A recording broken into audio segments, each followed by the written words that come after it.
ce soir, nous voulons partager la parole du Seigneur. Comme Romarie l'avait dit au début, le thème de notre séminaire, c'est l'impact de la résurrection de Jésus-Christ sur ma vie. Je pense que nous qui sommes ce soir, nous l'avons compris. Alléluia. Parce que nous sommes dans la présence de Dieu. Nous prions que tout le monde puisse être là tout au long de ce séminaire. Je sais qu'il y a des gens qui disent, bon, moi je vais venir vendredi, mais c'est bien d'être là au premier jour, parce que tu auras la base et tu vas bien suivre le séminaire. Mais quand tu rates le premier jour, tu rates le deuxième jour, tu viens seulement le dernier jour, parce que la fin d'une chose vaut mieux que son commencement, mais tu rates beaucoup de choses aussi au début. Alléluia. Donc, nous voulons lire la parole de Dieu. Nous allons prendre le livre de 1 Pierre. 1 Pierre, chapitre 1. Je lirai du 1er au 5e verset. Notre séminaire, c'est sur le texte de notre séminaire, c'est du 3e au 4e verset, mais je vais lire le 1er au 5e verset pour ce soir. Nous lisons 1 Pierre 1, 1 à 5. Pierre, apôtre de Jésus-Christ, à ceux qui sont étrangers et dispersés dans le Pont, la Galatie, la Cappadoce, l'Asie et la Bithynie, et qui sont élus selon la préscience de Dieu le Père, par la sanctification de l'Esprit, afin qu'ils deviennent obéissants et qu'ils participent à l'aspersion du sang de Jésus-Christ. Que la grâce et la paix vous soient multipliées. Béni soit Dieu, le Père de notre Seigneur Jésus-Christ, qui, selon sa grande miséricorde, nous a régénérés pour une espérance vivante par la résurrection de Jésus-Christ d'entre les morts, pour un héritage qui ne se peut ni corrompre, ni souiller, ni flétrir, lequel vous est réservé dans les cieux. À vous qui, par la puissance de Dieu, êtes gardés par la foi pour le salut, prêts à être révélés dans les derniers temps. Amen. Le sous-thème que je vais exploiter ce soir, c'est Christ en nous, c'est l'espérance vivante. Christ en nous, c'est l'espérance vivante. Donc, comme le frère l'avait dit, le séminaire, c'est 4 jours. Nous sommes là ce soir, demain soir, et samedi, nous sommes là à 17h avec les enfants et les jeunes qui nous amènent à Jérusalem pour voir un peu comment s'est déroulé et puis découvrir certaines choses que nous ne connaissons pas forcément, que d'autres connaissent aussi. Et dimanche, nous serons ici pour célébrer, pour la grande célébration. Nous allons clôturer le séminaire. Donc, d'emblée, nous allons entrer dans notre prédication de ce soir. Donc, je répète encore le sous-thème, parce que le grand thème de notre séminaire, c'est l'impact de la résurrection de Jésus-Christ sur ma vie. Mais mon sous-thème à moi, c'est Christ en nous. Tu peux aussi dire Christ en toi. C'est l'espérance vivante. Amen. Alléluia. Donc, nous venons de lire le texte écrit par l'apôtre Pierre. Pierre, que vous savez, c'était un disciple de Jésus. Un disciple, c'est vraiment très bien d'apprendre sur la vie de Pierre. Donc, on le voit comment il a commencé, comment il était vraiment faible et comment il a vécu une transformation par sa rencontre avec Jésus. Sa rencontre avec Jésus l'a vraiment transformé. Et Pierre était devenu une nouvelle personne après le jour de la Pentecôte. Pierre était vraiment quelqu'un de différent. Et ici, l'apôtre Pierre, dans cette épître, dans cette lettre, il s'adresse à tous ceux qui sont étrangers et dispersés dans les ponts, dans les endroits qu'il a cités là, et qui sont élus selon la présence de Dieu par la sanctification de l'Esprit, qu'ils deviennent obéissants et qu'ils participent à l'aspersion du sang de Jésus-Christ.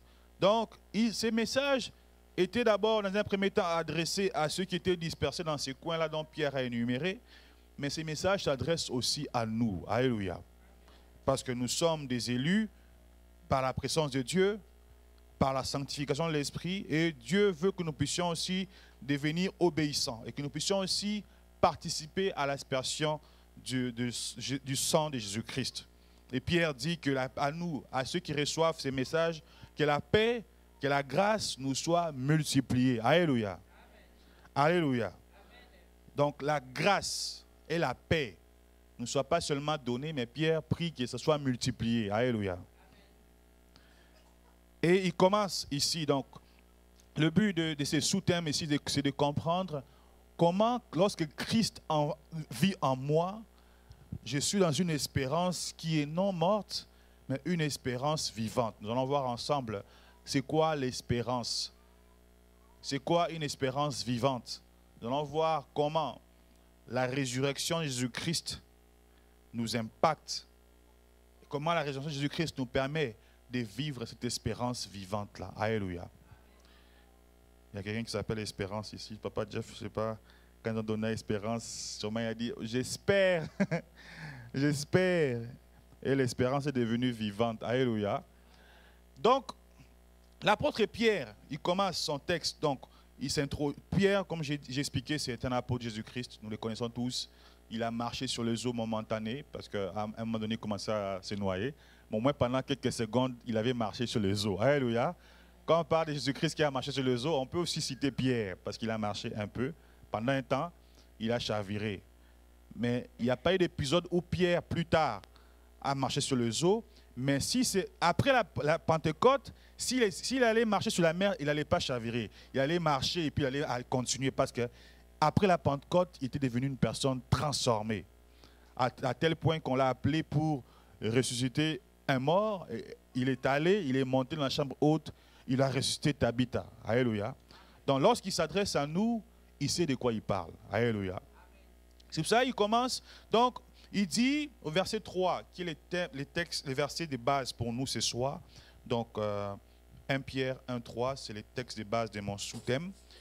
Il dit, béni soit Dieu, le Père de notre Seigneur Jésus-Christ, qui selon sa grande miséricorde nous a régénérés pour une espérance vivante par la résurrection de Jésus-Christ d'entre les morts. Donc, mon thème est tiré de cet extrait-là, l'espérance vivante.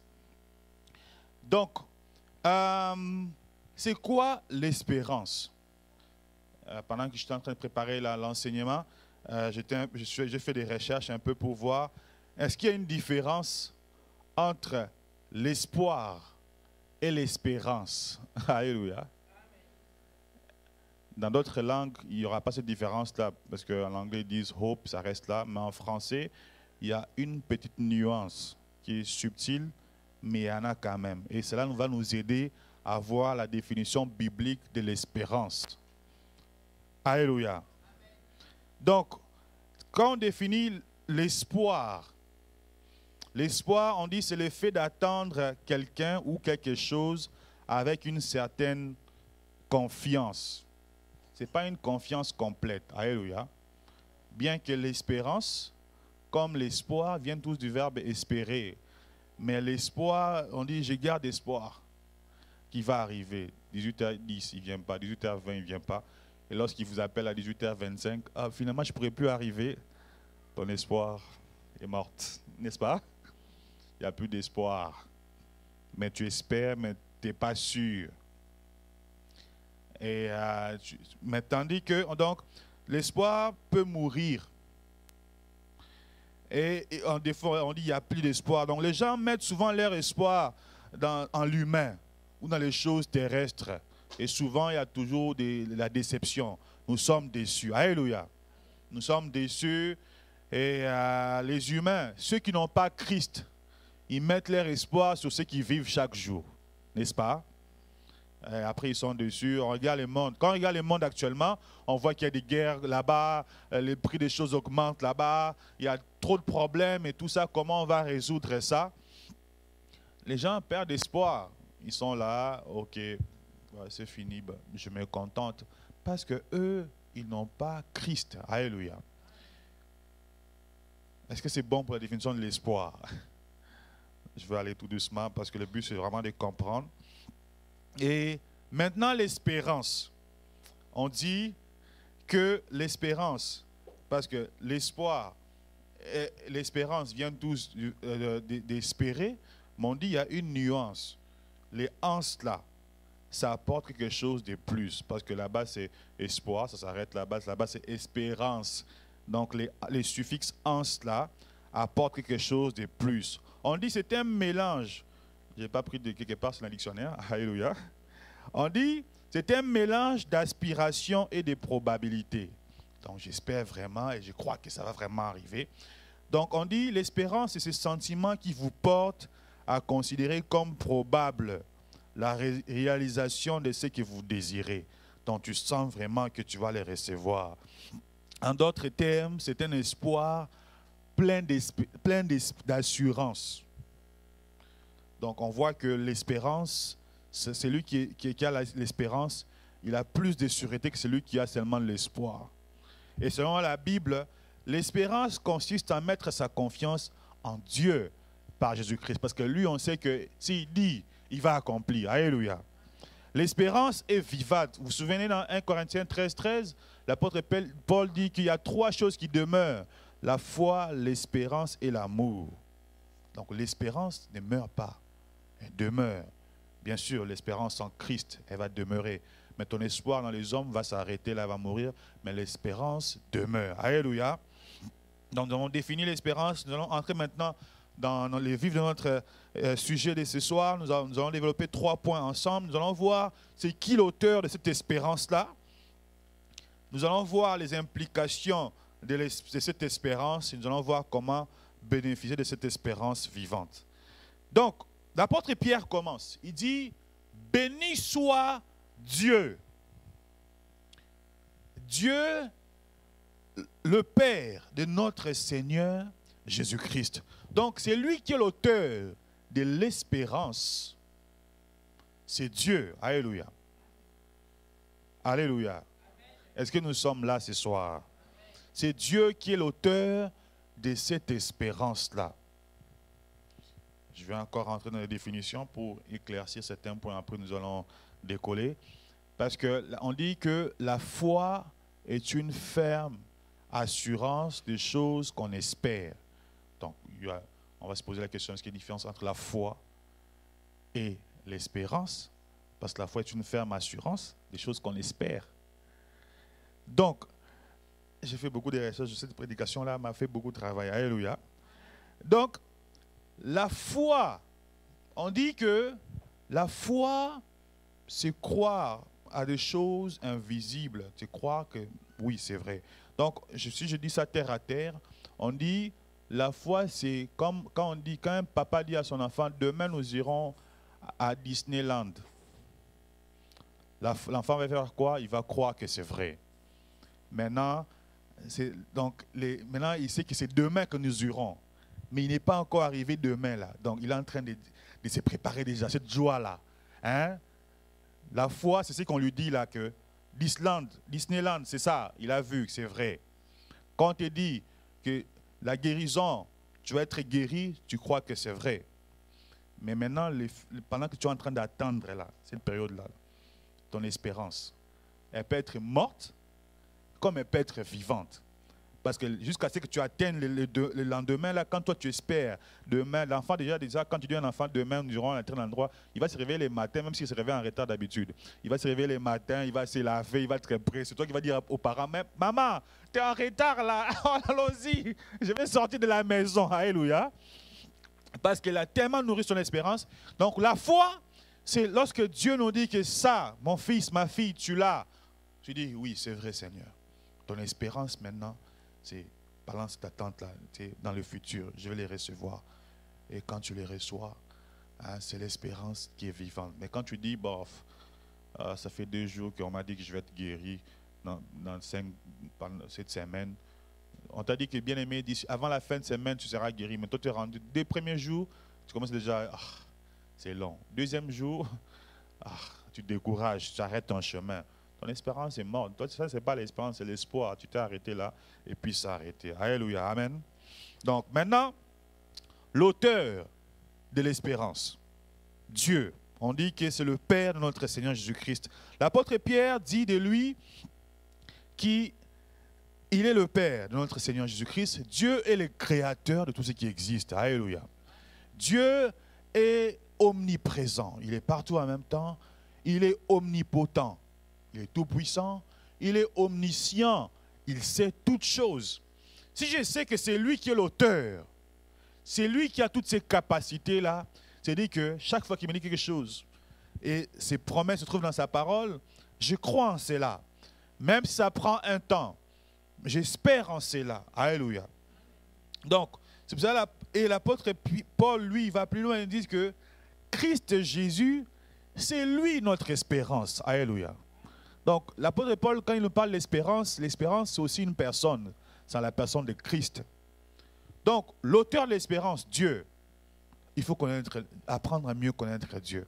Pourquoi souvent, nous, les chrétiens, nous ne vivons pas dans une espérance vivante? Pourquoi? Parce que nous connaissons Dieu, nous connaissons ses capacités, mais nous ne lui faisons pas confiance. Et si nous voulons vivre l'impact de la résurrection, nous avons besoin de connaître, c'est lui qui a permis cette résurrection-là.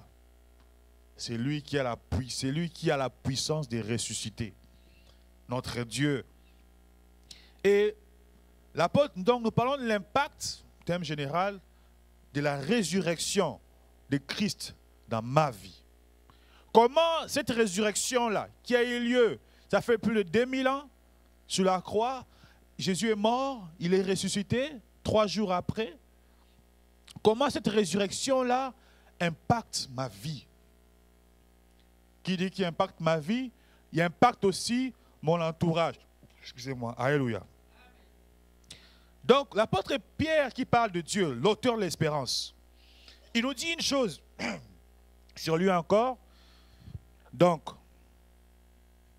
Dieu, qui est l'auteur de l'espérance, la Bible dit, qui selon sa grande miséricorde, il est aussi celui qui a une grande miséricorde. Alléluia. Et la miséricorde, c'est la bonne volonté envers les misérables et l'affligé, joint à un désir de les aider. Dieu veut en tout temps aider. Alléluia. Dieu veut en tout temps relever ses enfants. Alléluia. Dieu veut en tout temps nous sortir des situations difficiles parce qu'il aime ça quand nous sommes dans la joie. Alléluia. On dit que Dieu, qui est l'auteur de l'espérance, non seulement il est puissant, non seulement il a toutes ses capacités, mais on dit aussi, j'aime ce texte parce qu'on dit que non pas Dieu il a une miséricorde, mais on dit il a une grande miséricorde. Alléluia.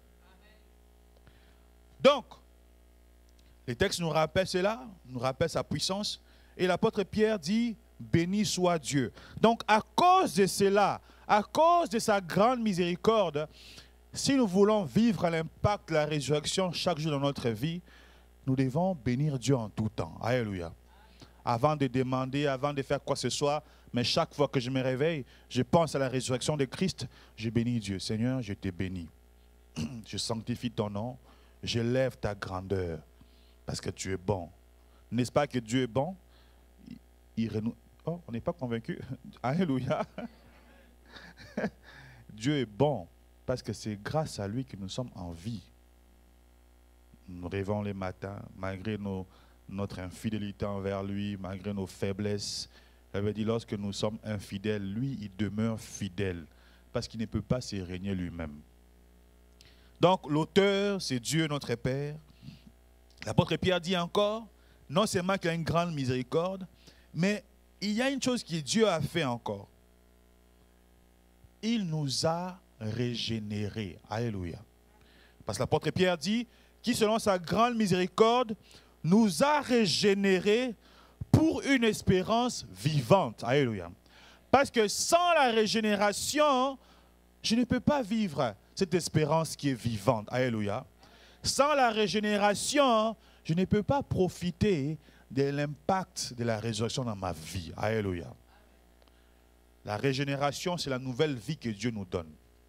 C'est la nouvelle naissance.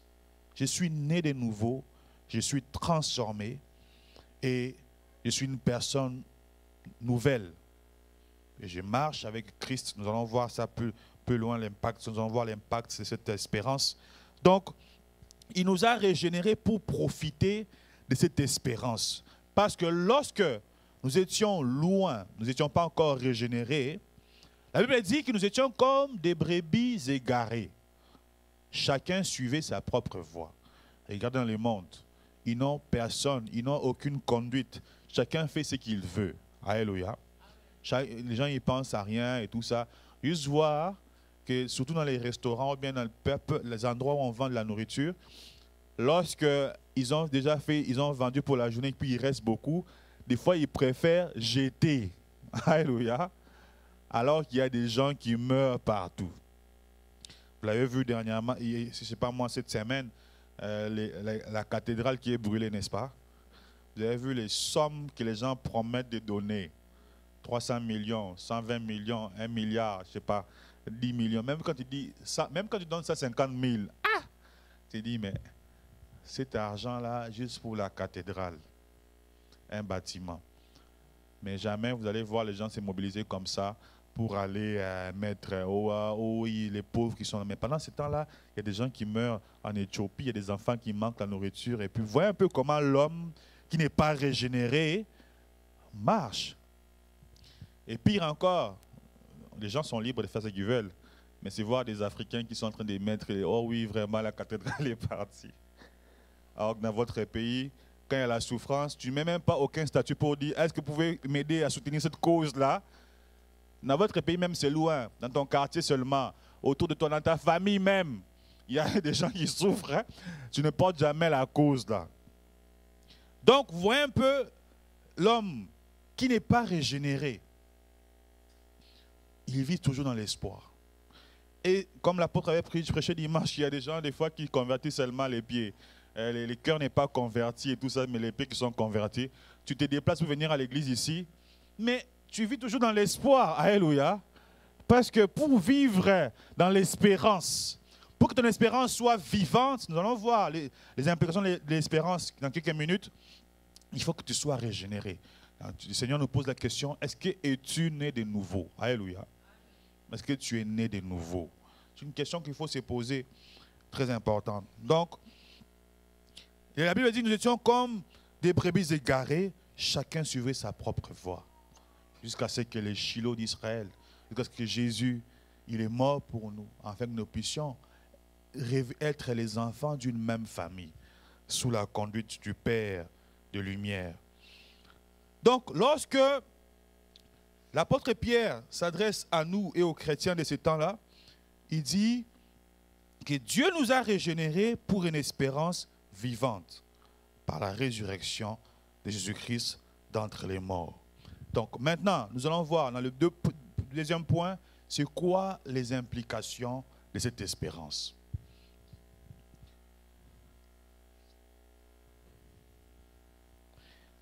Nous avons dit qu'au début, pendant que j'expliquais, nous avons dit que la foi et l'espérance, il y a une différence parce que la foi, c'est une différence, mais c'est complémentaire. L'un ne va pas sans l'autre. Ça va ensemble de toute façon.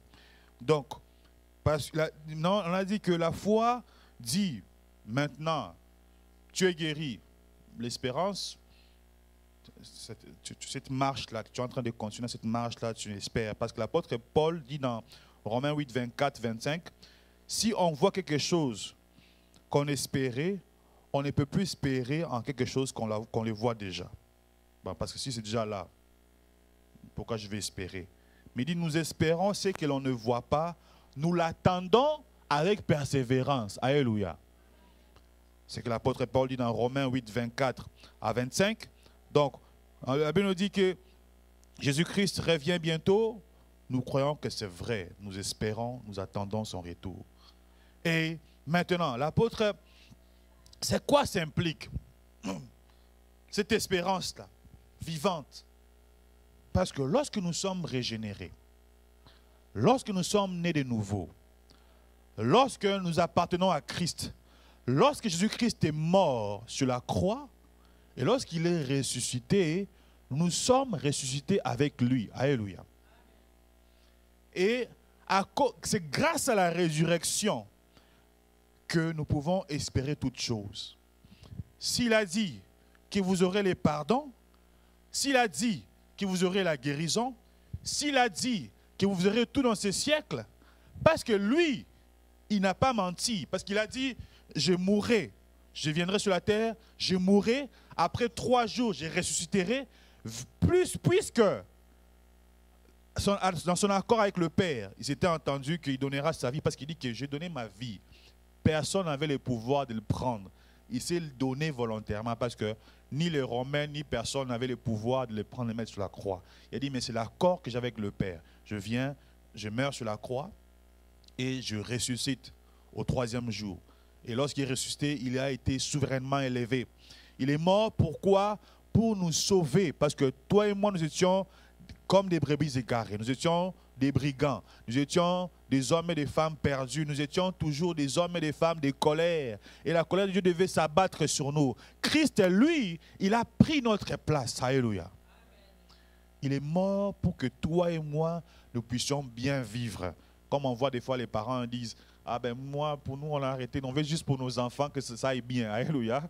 Et des fois, il y a des parents qui sacrifient leurs rêves pour que les enfants puissent aller loin. Et l'enfant va grandir, il devient un petit voyou, là, il ne veut pas aller à l'école. Il ne sait pas qu'il y a des gens qui ont sacrifié leur vie. Alléluia. C'est ce qui arrive pour nous aussi des fois, parce que nous oublions qu'il y a quelqu'un qui a sacrifié sa vie sur la croix. Alléluia. Christ est mort. Et comment nous, maintenant, nous vivons? On vit comme si c'était acquis. Alléluia. Non, il y a un sang qui a coulé quelque part. Alléluia.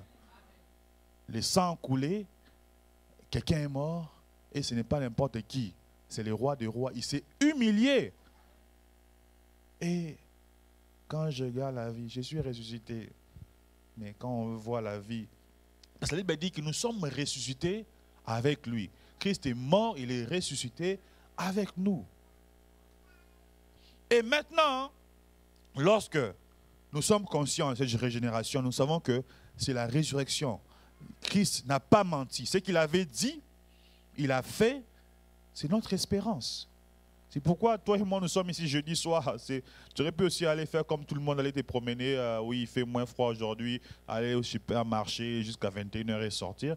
Mais tu as décidé d'être dans cette présence du Seigneur. C'est à cause de la résurrection. Parce qu'il est vivant. Il est vivant. Alléluia. Donc, les implications de cette espérance, nous allons vers la fin et puis nous allons prendre le temps de prier. La Bible dit que nous sommes participants de la nature divine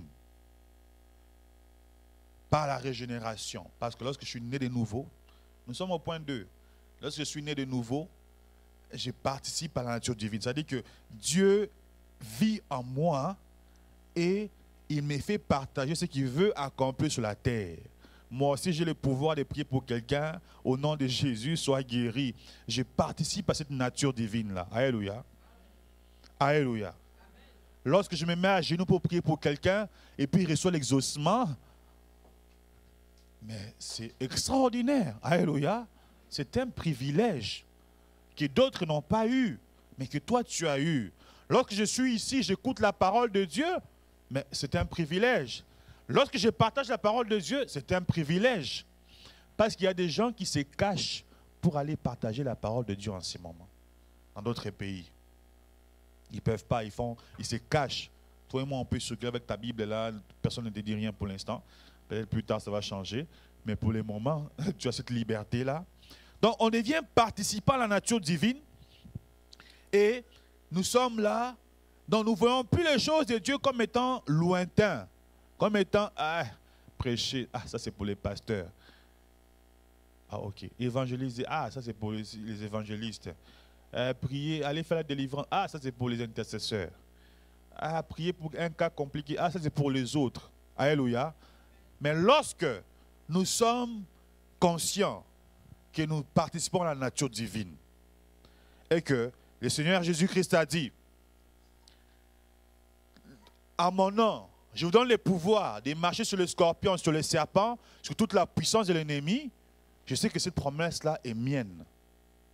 Maintenant, je la reçois et dans ma vie chrétienne de chaque jour, je grandis et je sais que ce que Christ a dit, lorsque je l'applique, je peux le toucher, je peux le voir s'accomplir. Mon espérance est bien vivante. Pourquoi? Parce que lorsque je suis régénéré, lorsque je comprends en quoi ça implique la résurrection, je ne vis sur la terre, non pas dans ma vie, mais je vis la vie du ressuscité. Alléluia.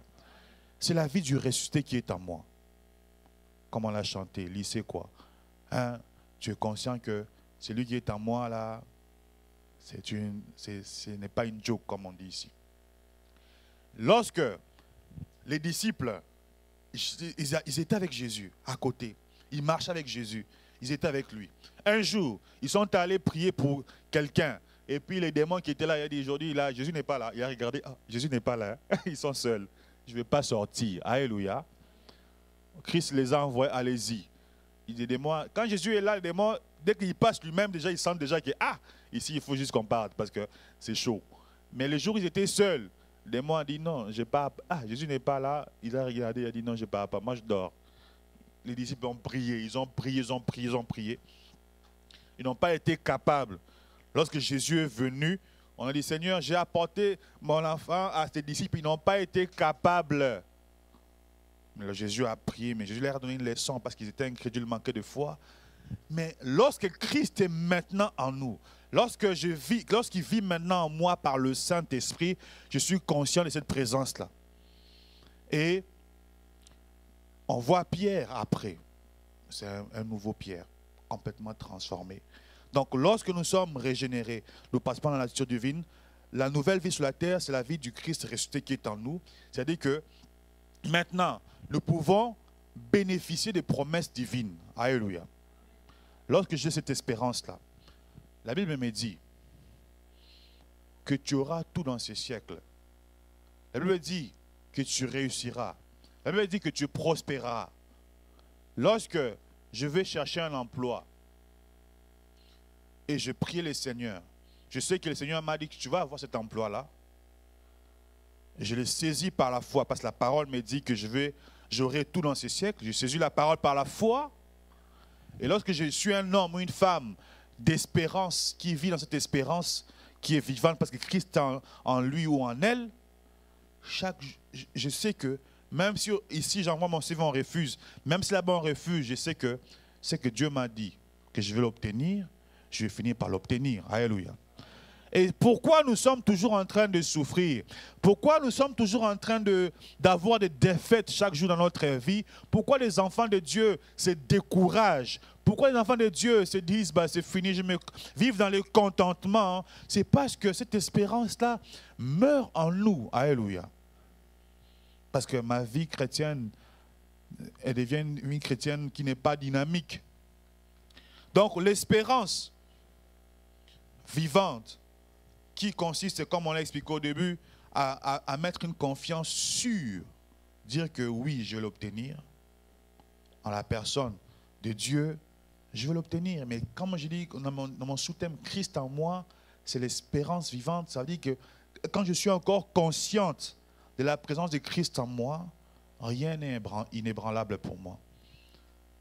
Face cette espérance-là, dans Ésaïe 43, 29, la Bible dit, l'Éternel, Dieu dit que tous ceux qui espèrent en moi ne seront jamais confus. Et cette espérance-là vivante me permet de surmonter les obstacles, me permet de faire face aux tempêtes, me permet de triompher, peu importe la situation qui se présente devant moi. Alléluia.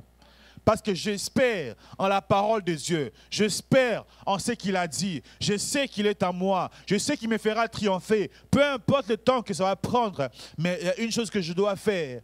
Je dois avoir une confiance complète en Dieu. Alléluia. La question qu'on doit se poser, il faut bien se poser cette question-là. Est-ce que tu fais réellement confiance en Dieu? C'est une question. Est-ce que à combien de pourcents tu mets ta confiance en Dieu?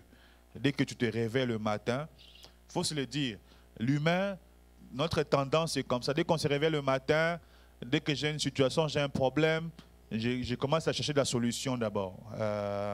Qu'est-ce que je peux faire? J'ai l'espoir. Peut-être qu'ils peuvent m'appeler là-bas. Ah, peut-être que je vais d'abord appeler Jeanne. Peut-être que lui, il peut me prêter un peu l'argent.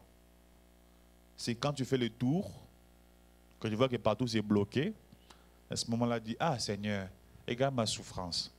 Mais l'espérance doit être d'abord envers celui qui est l'auteur de cette espérance-là. Alléluia. Si nos enfants n'écoutent pas, mais l'espérance doit être fixée vers ces dieux-là qui t'a donné ces enfants-là et chercher les promesses de la Bible par rapport à ces enfants-là. Alléluia. Et prier par rapport à la parole qui est là. Tu regardes, la parole dit ceci. La parole dit que non, crois au Seigneur Jésus, tu seras sauvé toi et toute ta famille. C'est la parole actuelle. C'est la parole vraie. Maintenant, dans l'espérance, en Christ, en moi, je vois un peu comment Christ a résolu tous les cas compliqués. Je regarde, parce qu'on dit que l'espérance et la foi vont de pair. Cette parole-là, tu crois, tu as la foi en cette parole. Et tu espères que le Seigneur va le faire. Mais dans le troisième point, nous disons comment bénéficier de cette espérance-là. Tu fais ta part. Ta part qui consiste en te confier en l'Éternel. D'aller le voir comme le fils prodigue. Vous savez, les fils prodigues, là, c'est une parabole. Hein? Jésus-Christ parle, il dit, le fils, arrivé à un moment donné, il s'est dit, mais j'ai aussi trop souffert. Je vais retourner vers mon père. Je préfère au moins être là comme son serviteur. Je retournerai et tout. Mais l'accueil est extraordinaire. Donc, l'espérance, cette espérance-là nous permet de voir que la situation que je vis maintenant ne doit pas m'arrêter. Pour en bénéficier, je dois aller vers l'auteur. Je dois me soumettre à lui. Je dois revenir vers lui et dire, mon Père, ton fils est mort sur la croix pour moi. Les bénéfices de la résurrection, c'est cette parole que nous avons. Les promesses sont dans cette parole. C'est que Dieu dit. La parole de Dieu dit que nous aurons tout dans ces siècles. Tout, je ne sais pas pourquoi, ça c'est humain. Hein. Quand on pense seulement que la parole dit que nous aurons tout dans ces siècles, notre tendance, vous serez d'accord avec moi, va toujours au niveau des finances. Ah, je vois un peu les moyens financiers. Mais la paix que tu as chaque jour là, alléluia, la paix du cœur. Là, ça, tu ne peux pas acheter ça avec l'argent, alléluia. La paix du cœur, la joie que tu as, les sourires que tu as. Il y a des gens qui ne sourient pas, hein, dès que tu vois toujours le visage fermé. Je ne sais pas s'il est dans l'armée, à chaque seconde, là, on lui donne, hey, il ne sourit pas. Mais tu peux sourire. La sécurité que tu as, alléluia. Tu dors et tu te réveilles. Dormir, c'est une grâce de Dieu. Hein? Et quand on parle avec mon épouse, elle dit, hey, mais toi tu dors. Moi je dors. Quand je dors paisiblement. Donc moi je ne prends pas 10 secondes. Si je sais que je vais aller pour dormir, dès que je monte sur le lit là, je pars. Je dors. Je me réveille. Je bénis l'Éternel. Alléluia. Parce qu'il y a des gens qui cherchent le sommeil. Alléluia. Ils n'en trouvent pas. Et tu n'as pas de sommeil, dis, ça fait partie de l'espérance vivante. Seigneur, j'espère en toi. Tu as dit que je serai dans la paix. Elle me dit que ceux qui comptent sur les hommes, ils vont aller nulle part. Si l'Éternel ne veille, c'est en vain. Si l'Éternel ne bâtit, celui qui travaille, il le fait en vain. Donc dormir, c'est un don de Dieu. Il y a une autre chose que j'ai aussi, l'appétit. Moi, je mange. Alléluia. Il y a des gens qui n'ont pas d'appétit. Il a la nourriture comme ça, il ne mange pas. Alors, je ne sens pas l'appétit. Non, moi, même s'il y a des problèmes, je veux manger. Alléluia. C'est un don de Dieu. Vous avez parlé de l'espérance là. Je crois que Seigneur, parce que même si tu ne manges pas, est-ce que ça va résoudre les problèmes? Si tu ne dors pas, est-ce que ça va résoudre les problèmes? À 1h du matin, tu vas changer la situation? Non. Tu vas t'asseoir là jusqu'au matin, tu vas faire une nuit blanche pour rien. Au lieu de faire une nuit blanche, prie même. Alléluia. Mais tu ne pries pas. Tu es là. Donc, lorsque Christ est en nous, nous regardons la vie autrement. Les obstacles de chaque jour, bon, on dit que ça fait partie de la vie parce que les chrétiens n'est pas exempt des souffrances à cause de la chute. Il y a des problèmes aussi que Dieu permet pour notre propre éducation, l'épreuve, pour nous rendre forts. Mais lorsque Je suis dans l'espérance vivante. Christ en moi. Je suis triomphant. Lorsque Christ est en toi, lorsque Christ devient ton espérance, bien-aimé, nous allons prier un seul sujet. Quand Christ est dans ta vie, j'aime trop ça, tu as ce shalom-là, la paix, hein, qui surpasse toute intelligence. Pour toi, les problèmes, c'est rien. Les gens te demandent, mais toi, tu ne stresses pas. Je sais que j'ai un problème, mais les problèmes ne vont jamais prendre le dessus. Parce que tu te reposes en Christ. Tu te reposes avec les ressuscités. C'est comme si quand tu marches tu rentres dans un endroit où il y a des animaux, il y a des lions, mais le maître est là. Aussi longtemps que tu es à côté de lui, tu es bien. Hein? Dès que tu as l'écart, le lion il dit qu'il ne va rien faire. Hein? Mais tu raisonnes, tu dis, mais est-ce qu'il peut sauter sur moi, ce lion-là? Mais quand il est à côté, tu dis qu'il saurait un peu comment les calmer. Même bien que le lion peut aussi se changer. Et puis, donc lorsque tu es avec celui, les ressuscités, lorsque tu es avec lui, tout change. Et ce soir, nous voulons prier, bien-aimé, que tu demandes au Seigneur, Seigneur, je sais que tu es mort. Je sais que tu es ressuscité. Et je veux vivre à l'impact de ta résurrection sur ma vie. Seigneur, beaucoup de problèmes viennent prendre le dessus sur moi. Mon fils, ma fille, mes parents, mon frère, ma soeur, mon mari, mon épouse, Seigneur, mon travail, mes projets, Seigneur, je vois ces problèmes-là ces problèmes qui viennent prendre le dessus. Mais toi, tu m'as dit que je retourne dans ce siècle. Mais cette parole-là que tu m'as donnée, Seigneur notre Dieu, je sais que c'est vrai, mais je ne la vois pas s'accomplir. Et ce soir, j'aimerais, Seigneur notre Dieu, que cela devienne une espérance vivante, que je puisse espérer en toi, non pas comme les hommes, mais que je puisse espérer en toi comme Habakkuk, qui dit, j'étais là, je me tenais sur la cour, j'étais à mon poste, d'être à mon poste au lieu de la prière devant le Seigneur. Nous avons nos yeux fermés dans la présence du Seigneur. Regarde, qu'est-ce qui fait en sorte que chaque fois, tu regardes la promesse de Dieu par rapport à une situation, mais tu n'as pas la force de continuer à espérer jusqu'à ce que tu puisses voir cette promesse-là s'accomplir réellement. Yesu kombo na yo mokangoli Yesu oyo kaka mabondeli Yesu otombolaka mokwei kombo na yo eleki toyembi banso Yesu Yesu kombo na yo mokangoli oh Yesu oh Yesu oyo kaka mabondeli Yesu otombolaka mokwei kombo na yo eleki toyembi banso Yesu Yesu kombo na yo mokangoli oh Yesu oh Yesu oyo kaka mabondeli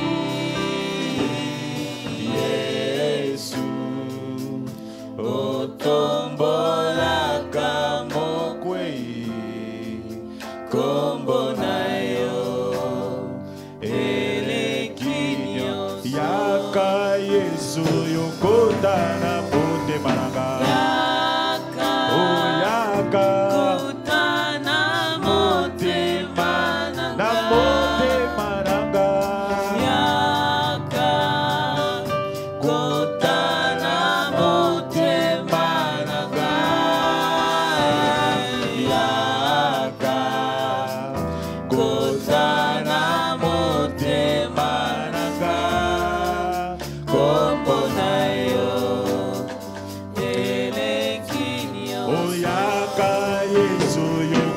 Kozana mote mananga. Oyaka. Na mote mananga. Yaka. Kozana mote mananga. Yaka. Kozana mote mananga. Kombonayo. Oui, chantons Jésus. Oh Jésus. Ton nom est plus bon du tout. Oh Jésus. Jésus. Oh Jésus. Tu m'entends lorsque je t'appelle. Jésus. Tu me relèves quand je tombe. Ton nom Jésus est plus Oui, beau bien-aimé. que tout. Toi seul, tu sais quels sont ces problèmes dans ta vie. Tu vas élever ta voix, tu vas prier le Seigneur afin qu'il te donne la force nécessaire pour espérer. Je ne sais pas c'est quoi les problèmes qui te découragent, qui t'enlèvent toute la force. Je ne sais pas si c'est ton enfant, je ne sais pas si c'est ton mari, ton épouse, ton frère et ta soeur. Je ne sais pas si c'est un problème de travail, je ne sais pas si ce sont des projets. Mais je sais une chose, que Christ est mort. Bien plus, il est ressuscité. Il est assis à la droite du Père. Il intercède pour nous. Et c'est lui notre espérance. Oh, il veut que nous puissions persévérer. Il veut que nous puissions chercher sa face. Il veut que nous puissions l'invoquer en tout temps. Il veut que nous puissions croire en lui. Afin que nous puissions obtenir ce qu'il nous a promis par la foi. Élève ta voix, bien-aimé. Répands ton cœur devant le Seigneur. Dis-lui, Seigneur, aide-moi. Aide-moi à me relever. Aide-moi, Seigneur, à avoir les regards fixés vers toi. Seigneur, sois mon espérance. Sois mon espérance vivante. Élève ta voix, bien-aimé. Prie le Seigneur. Oh, Seigneur.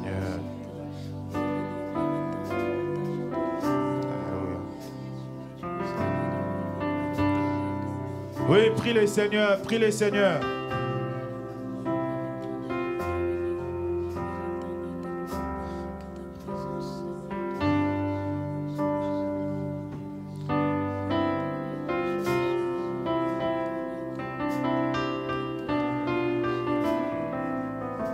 Continue de prier, nous sommes là pour cela. Regarde tous les problèmes qui te dérangent, qui dérangent ta famille. Dis Seigneur, aide-moi à surmonter cela. Aide-moi à persévérer, aide-moi à être là, à espérer, à mettre ma confiance en toi.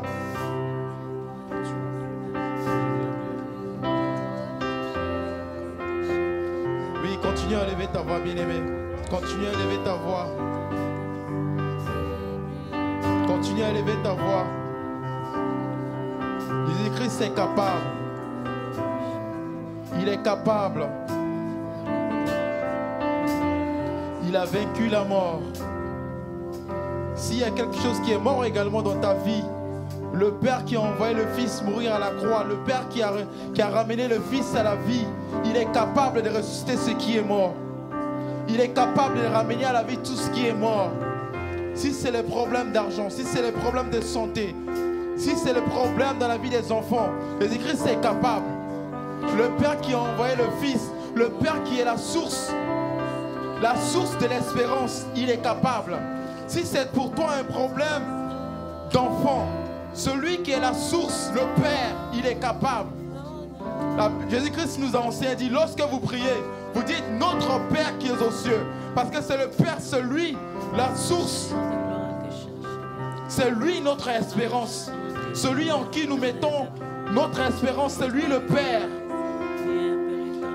C'est lui qui a ressuscité le Fils. Il a ressuscité le Fils pour nous donner une espérance vivante. Une espérance de joie. Une espérance de paix. Une espérance de gloire en gloire. Une espérance d'éternité. Bien-aimé, ne manque pas de mots. Si tu as quitté ta maison, tu as quitté le travail pour venir ici dans ce lieu, parce que tu espérais à quelque chose, parce que tu t'attendais à quelque chose, parce que tu t'attends à quelque chose, parce que tu t'attends à celui qui est la source de l'espérance. Parce que tu t'attends à ce que Christ puisse faire quelque chose. La Bible dit qu'il a vu la foule, Jésus-Christ a vu la foule, étant ému de compassion, qu'il pleura, qu'il a appelé Lazare. Il a dit, Lazare, sors. Et Lazare est sorti. Il est capable de ramener à la vie. S'il a pu ramener Lazare à la vie, il est capable de ramener à la vie tout ce qui est mort. Il est capable de t'ouvrir une porte. Il a dit aux enfants d'Israël qu'il est temps de quitter cette montagne. Si toi aussi tu vis en ce moment sur cette montagne, il est temps pour toi de sortir de cette montagne. Il est temps pour toi de quitter ce lieu. Il est temps pour toi aussi de déclarer la parole. Oui, Jésus-Christ est vivant. Ne manque pas de mots. Si les médecins ont déclaré, si ton employeur a dit c'est fini, non, toi tu crois à un Dieu qui est vivant. Toi tu crois à un Dieu qui est puissant. Toi qui crois à un Dieu qui guérit. Pas il guérit, mais il ramène à la vie même ce qui est mort. Si tu penses que le problème par lequel vous êtes en train de passer, ce problème est si difficile qu'il n'y a plus aucune autre solution. Si les gens dans le monde, ils pensent qu'il n'y a plus de solution, Jésus-Christ est capable. Nous prions un Dieu qui est capable. Nous prions un Dieu qui est au-dessus de toutes choses. Ce soir, il est ton espérance. Dis-lui, Seigneur, tu es mon espérance. Tu es ma force. Tu es celui sur qui je mets mon espérance. De la même façon que tu as ramené Lazare à la vie, Seigneur, Papa, je veux une touche de ta part. Je veux que ta main me touche. Que ta main touche ce problème. Qu'il y ait une solution, Seigneur. Ce soir, Père, je viens dans ta présence. Même si en ce moment, l'immigration, ils veulent changer les décisions, ils veulent changer les lois, ils veulent compliquer les choses. Seigneur Dieu, pour ma solution, pour moi, il y aura une solution. Pour moi, Seigneur Dieu, il y aura une réponse. Pour moi, je serai une exception. Parce que je sais que tu es avec moi. Parce que sur toi, je mets mon espérance. Seigneur, merci. Merci pour ta parole. Merci pour ton message. Seigneur, lorsque tu envoies ta parole, parce que tu as vu les besoins. Lorsque tu envoies ta parole, parce que tu as vu le cœur. Parce que tu veux nous parler. Parce que tu veux ranimer en nous cette flamme. Tu veux ranimer en nous, Seigneur, ce désir. Tu veux ranimer en nous, Seigneur, que tu veux nous montrer que nous devons placer notre espérance en toi. Tu veux nous montrer que, Seigneur, si nous comptons sur toi, cette promesse, cette chose que tu nous as promis, nous devons l'attendre. Nous allons l'attendre. Parce que c'est toi la source. Oui, Seigneur, ce soir, nous voulons recevoir de ta part. Merci, Jésus. Merci pour ton sacrifice à la croix. Merci pour ton sacrifice à la croix. Parce que par ton sacrifice, Père, je suis vivant aujourd'hui. Parce que par ton sacrifice, Père, par ton sacrifice, Jésus-Christ, je ne suis pas châtié. Je ne suis pas puni à cause de mes fautes. Par ton sacrifice, je suis appelé aujourd'hui en ton peuple. Je fais partie de ton royaume. Par ton sacrifice aujourd'hui, je suis appelé ton fils, le fils du royaume. Tu as fait de moi un adorateur. Tu as fait de moi un apôtre. Tu as fait de moi un prédicateur. Tu as fait de moi un évangéliste. Tu as fait de moi un chantre. Tu as fait de moi un serviteur du royaume. À cause de ton sacrifice à la croix. Bien-aimé, lève ta voix. Ne manque pas de mots.